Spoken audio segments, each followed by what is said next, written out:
Praise the lord. దేవుని శ్రేష్టమైన నామమునకు మహిమ కలుగును గాక. ఈరోజు దేవుని వాగ్దానము, నా కన్నీళ్లు నీ బుడ్డెలో నుంచబడి ఉన్నవి, అవి నీ కవిలలో కనబడును కదా. 56వ కీర్తన 8వ చరణము. ఈ ఉదయకాల సమయంలో నమ్మదగిన దేవుడే మనందరితో మాట్లాడుతున్నాడు. ఇక్కడ భక్తుడైన దావీదు దేవునితో అంటున్నాడు, నా కన్నీళ్లు నీ బుడ్డెలో నుంచబడి ఉన్నవి, అవి నీ కవిలల్లో కనబడును కదా అని. మనకు ఎంతో వేదన, బాధ, చెయ్యని నేరాలు కూడా మన మీద వేసినప్పుడు తప్పక కన్నీరు వస్తుంది. ఇక్కడ దావీదు దేవునికి కన్నీటి ప్రార్థన చేస్తున్నాడు. నా శత్రువులు నా చుట్టూనే ఉన్నారు, నాకు హాని చేయాలన్న తలంపులే వారికి, కానీ నా పక్షాన నీవున్నావని గ్రహించలేకున్నారు. నేను నీ యందు నమ్మిక ఉంచాను అని.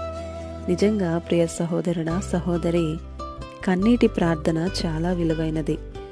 కన్నీటిలో 1% నీరుంటే 99% భావోద్వేగాలు అంటే ఎమోషన్సే ఉంటాయి. మన కన్నీరు వారి ముందు, వీరి ముందు కారిస్తే వ్యర్థమే. మన ముందు సానుభూతి, వెనుక నవ్వుతారు. అప్పుడు మన కన్నీరు హేళనగా మార్చబడుతుంది. మన కన్నీటికి విలువ ఎక్కడుంది అంటే యేసయ్య దగ్గరే.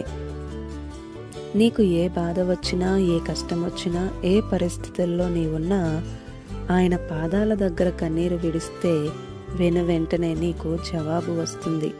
ఒక్క మాట, మనం కార్చే కన్నీరు ఆయన సింహాసనాన్నే కదిలిస్తుంది. హన్నా కన్నీటి ప్రార్థన చేసింది దేవుని సన్నిధిలో గర్భఫలము కోసం. నిజంగా మనం ఆలోచన చేస్తే హన్నా వాంతులు చేసుకుంటుంటే పెనిన్న దాన్ని మలేరియా అని అనుకుందేమో. దేవుడు హన్నా ప్రార్థన ఆలకించాడని, కన్నీటిని దాచాడని గుర్తించలేకపోయింది పెనిన్న.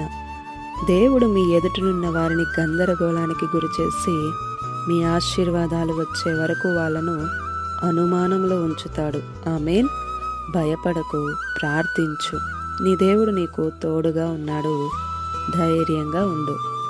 ఈ దిన వాగ్దానం మనందరి జీవితాలలో నెరవేరాలని కోరుతూ దేవుని సువార్త పరిచర్యలో మీ సహోదరి ప్రసన్న.